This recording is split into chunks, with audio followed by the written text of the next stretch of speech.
Hello दोस्तों, नमस्कार। India गठबंधन में फूट मैं तो उसी दिन से कह रहा हूं जिस दिन इंडिया गठबंधन बना था।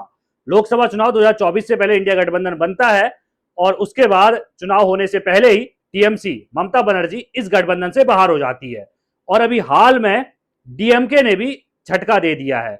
इंडिया गठबंधन को झटका तो दिया ही दिया, साथ में बीजेपी से नजदीकियों की खबर आ रही है। यानी कि बीजेपी का प्लान चल रहा है संसद में 2/3 बहुमत को जुटाना, और 2/3 बहुमत जुटाने के लिए डीएमके बहुत ज्यादा जरूरी है। आपको विस्तार से ये पूरी रिपोर्ट हम समझाने वाले हैं। अगर डीएमके आ जाती है तो क्या एनडीए के पास 2/3 बहुमत हो जाएगा या फिर नहीं हो पाएगा। इंडिया गठबंधन को एक बहुत बड़ा ये झटका होने वाला है। तमिलनाडु में भी विधानसभा चुनाव हुए और यहां पर थलापति विजय मुख्यमंत्री बन चुके हैं। थलापति विजय ने करीब 108 सीटें जीती, 108 विधानसभा की सीटें जीती, जिसमें से 107 रह गई क्योंकि थलापति विजय जो है वो 2 सीटों से चुनाव लड़े थे तो एक सीट छोड़नी पड़ी, तो 107 रह गई। और बहुमत का जो आंकड़ा था वो 118 था। तो यानी कि 5 दलों के गठबंधन के साथ थलापति विजय मुख्यमंत्री बने हैं। इन 5 दलों में कांग्रेस भी शामिल है, वीसीके भी शामिल है, सीपीआई भी शामिल है और सीपीआई एम भी शामिल है। तो कुल मिलाकर देखा जाए आईयूएमएल भी शामिल है। 5 दलों के गठबंधन के साथ विजय थलापति जो है, एक्टर जो अब अभिनेता से जो है नेता बन चुके हैं, वो मुख्यमंत्री बन जाते हैं। लेकिन यहां पर विचार करने वाली जो बात है, जो इससे पहले मुख्यमंत्री थे तमिलनाडु के अंदर एम के स्टालिन जो है वो हार तो जाते ही जाते हैं। साथ में उनका जो गठबंधन था उसमें से करीब 4 सहयोगी दल जो है वो छोड़कर चले जाते हैं और विजय थलापति के साथ हाथ मिला लेते हैं। 4 सहयोगी कौन कौन थे? नंबर 1 पर कांग्रेस थी। कांग्रेस लगातार डीएमके गठबंधन के साथ रही है और यही वजह है कि डीएमके जो है वो इंडिया गठबंधन का हिस्सा रही है। लेकिन यहां पर विजय थलापति जीत गए तो भाई वही बात है ना, मौका प्रस्ती, अपना अपना मौका ढूंढो और खिसक लो। कांग्रेस ने वही काम किया। चुनाव नतीजे आते ही विजय थलापति को अपना समर्थन दे दिया, डीएमके का साथ छोड़ दिया। 5 विधायक यहां पर कांग्रेस के जीते थे, मात्र 5 विधायक। तमिलनाडु में 234 विधानसभा की सीटें हैं, जिसमें से 108 सीटें टीवी के विजय थलापति जीते थे और 5 विधायक कांग्रेस के थे। इसके अलावा सीपीआई वो भी सिर्फ 2 जो है सीटें जीत पाया था, सीपीआई एम वो भी 2 सीटें जीत पाया था, वीसी के वो भी 2 सीटें जीत पाया था, आईयूएमएल वो मात्र 1 सीटें जीत के पाया था। लेकिन यहां पर विचार करने वाली क्या बात है, थलापति की पार्टी को छोड़ दें, टीवीके को छोड़ दें, तो उसके अलावा चाहे कांग्रेस हो, चाहे सीपीआई हो, चाहे सीपीआई एम हो या फिर वीसीके हो, ये सभी जो पार्टियां थी, या आईयूएमएल हो, ये सभी जो पार्टियां थी, ये पार्टियां थी भाई गठबंधन में डीएमके के साथ। लेकिन इन सभी ने गठबंधन डीएमके के साथ तोड़ा और थलापति को सीएम बना दिया। तो एमके स्टालिन चिढ़ जाते हैं और सीधे तौर पर इंडिया गठबंधन से आउट हो जाते हैं। और इंडिया गठबंधन से आउट होने के साथ साथ बीजेपी यहां पर मौका तलाशने लगती है। मौका तलाशा जा रहा है तो वजह क्या है? वजह बहुत गंभीर है। गंभीर वजह यह है कि तमिलनाडु में 39 लोकसभा की सीटें हैं। 39 मायने रखता है लोकसभा की सीटें होना।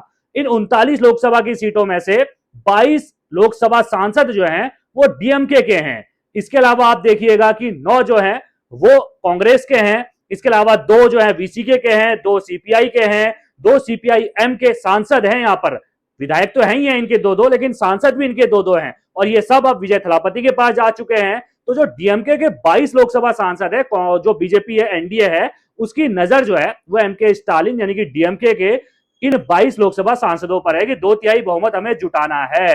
अगर संविधान में संशोधन करना है तो आपके पास 2/3 बहुमत होना चाहिए। इसके अलावा डीएमके के पास 8 राज्यसभा सांसद भी है, वहां भी 2/3 बहुमत आपको जुटाना है। और इसीलिए खबर निकल कर आ रही है कि बीजेपी कोशिश कर रही है कि डीएमके बाहर से हमें समर्थन दे, हम उसके प्रति जो है वो नरम रुख अपनाएं।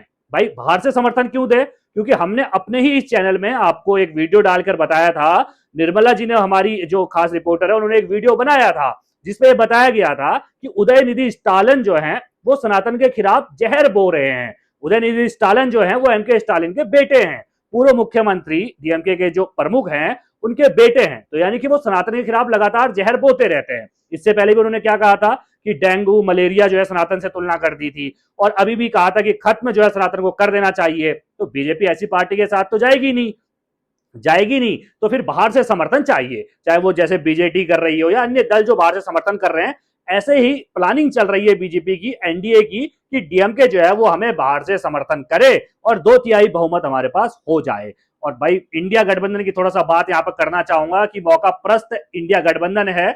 यही वजह है कि कॉकरोच जनता पार्टी बनी हुई है। कॉकरोच जनता पार्टी आपके सोशल मीडिया पर भी आई होगी, आपने शायद फॉलो भी किया होगा। 20 मिलियन से ज्यादा फॉलोअर्स इंस्टाग्राम पे हो चुके हैं। रिकॉर्ड तोड़ दिया है कि 6 से 7 दिन में 20 मिलियन फॉलोअर हो चुके हैं। बीजेपी ने 8,000 से ज्यादा पोस्ट करी हैं और अभी तक मात्र 8 मिलियन फॉलोवर हैं।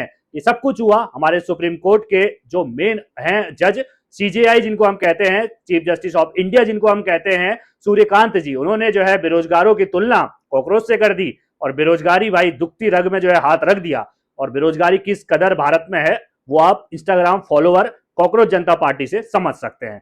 कुल मिलाकर यहां पर 2/3 का खेल है और 2/3 के खेल के लिए डीएमके को बीजेपी अपने साथ ला सकती है। साथ लाने का मतलब गठबंधन में तो शामिल नहीं करेगी क्योंकि भाई सनातन विरोधी डीएमके है, लेकिन बाहर से समर्थन के लिए उसको मना सकती है क्योंकि इंडिया गठबंधन से डीएमके अब बाहर हो चुका है। आप किस तरह देखते हैं इस पूरी रिपोर्ट को, अपने कमेंट में रखना ना भूलेगा। और बाकी भाई अगर नए हैं तो चैनल को सब्सक्राइब जरूर कीजिएगा। कल फिर एक नई रिपोर्ट के साथ हाजिर होंगे, तब तक के लिए नमस्कार।